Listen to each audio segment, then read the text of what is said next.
At ayan na nga guys, naipatong na natin ang control. Rebong na kung paparanuhin. Wala na yung mga marking.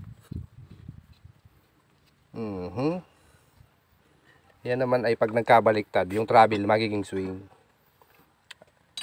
Pag nagkabaliktad. At yung dakot magiging steer. Yan ang karamihan yan guys. Pag nagkabaliktad daw. Yan. Pag swing na travel yung kaliwa. Yan ay di naglagay ng mga marking.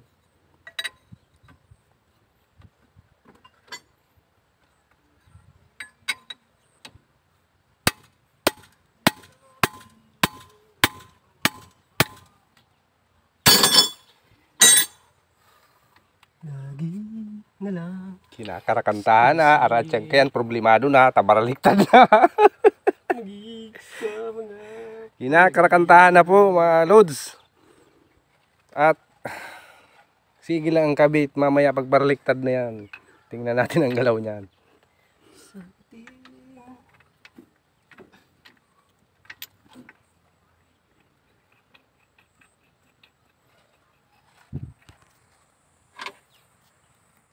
At ayan na nga guys, at tayo ay magtitesting na. Nagkabit na si paring Ruel ng 2 gauge kabilaan.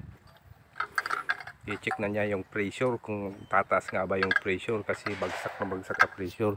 At naikabit na rin natin yung control, napagpalitan na niya ng mga o-ring. Ayan, chinik na yung mga spool yan kung mayroong mga nag-lock o nagbara. Nasalin na rin ng hydraulic. Maya maya at check natin yung pressure niya habang wala pa yung susi.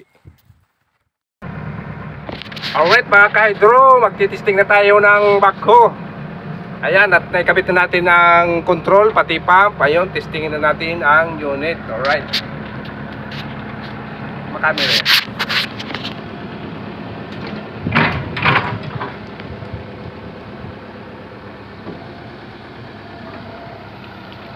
Low RPM pa yan.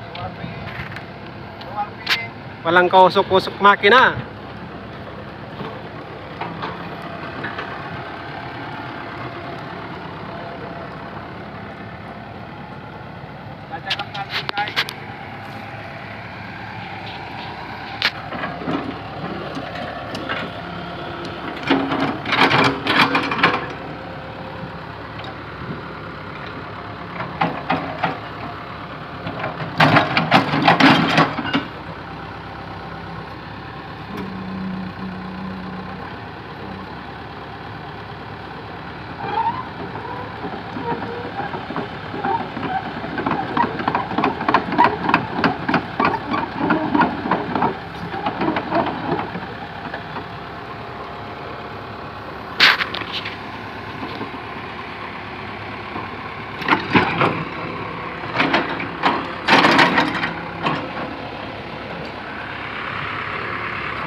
Ayan na po yung ginawa namin na backhoe. Ang gumawa po ng pump ay si Ruel Burabo. Siya po ang expert sa pump. Ayan, nagtandem lang kaming dalawa at meron din namang issue yan sa electrical. Yung auto lock niya sa safety lock ay grounded, lagi pumuputok ang fuse.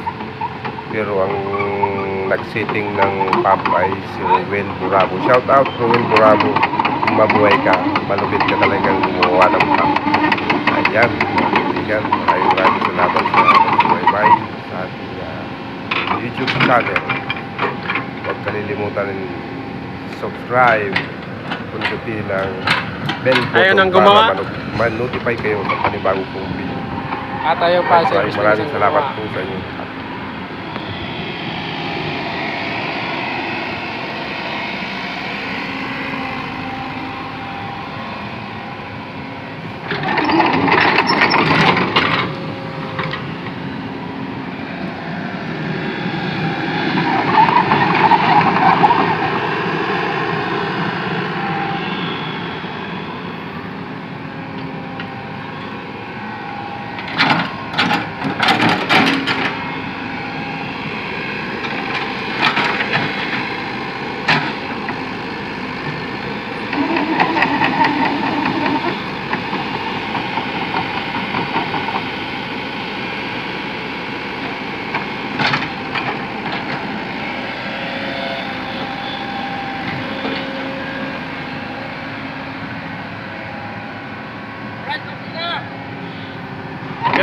Patay ko na.